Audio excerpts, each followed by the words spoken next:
வணக்கம், நான் உங்கள் எஸ்கே. இன்றைக்கி முக்கியமாக எதை பற்றி பார்க்க போகிறோம்னா, நோட்டா அப்படின்னு ஒரு ஆப்ஷன் கொண்டு வந்திருக்காங்க. அதாவது நன் ஆஃப் த எபோ அப்படின்னு சொல்லி ஒரு ஆப்ஷன் இவிஎம் மிஷினில் இருக்குது. அந்த ஆப்ஷன் என்னது அப்படிங்கிறத நம்ம பார்க்க போகிறோம். அந்த நோட்டா ஆப்ஷனை இந்தியா 14வது நாடாக அவங்களோட இதில் கொண்டு வந்திருக்காங்க. இதுக்கு முன்னாடி 13 நாடுகளில் அந்த நோட்டா ஆல்ரெடி இருக்குது. இந்தியா 14வது நாடாக நோட்டா கொண்டு வந்திருக்காங்க. இந்த நோட்டாவில் 2014 இம்ப்ளிமெண்ட் பண்ணாங்க. 2014 நோட்டாக்கு விழுந்த ஓட்டு 60 லட்சம். அதே மாதிரி 2018 நோட்டா இருந்தப்போ அந்த நோட்டாக்கு விழுந்த ஓட்டு 65 லட்சம். இன்றைக்கும் பார்த்தா மக்கள் நிறைய பேர் நோட்டாக்கு ஓட்டு போடுறேன் அப்படின்னு சொல்கிறாங்க. ஆனால் நோட்டா அப்படின்னா என்னென்னு ஃபஸ்ட்டு தெரிஞ்சுக்கணும் மக்கள். ஒரு எலெக்ஷன் நடத்துறதுக்கு கவர்மெண்ட்டுக்கு 4000 கோடி ரூபா செலவாகுது. அதனால் கண்டிப்பாக ரீஎலெக்ஷன் வைக்க மாட்டாங்க.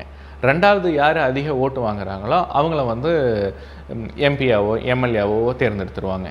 உதாரணமாக ஒரு 100% ஓட்டு இருக்கிற இடத்துல 60% ஓட்டு நோட்டாக்கு விழுகுதுன்னு வச்சுக்கலாம்.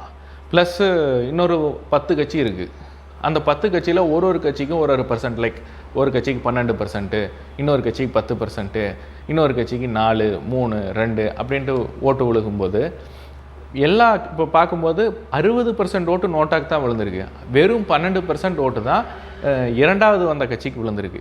இருந்தால் கூட இரண்டாவதாக வந்த கட்சி எதுவோ அந்த கட்சியோ அந்த வேட்பாளரோ எம்பினா எம்பி இல்லைனா எம்எல்ஏவா அவங்கள தேர்ந்தெடுத்துருவாங்க.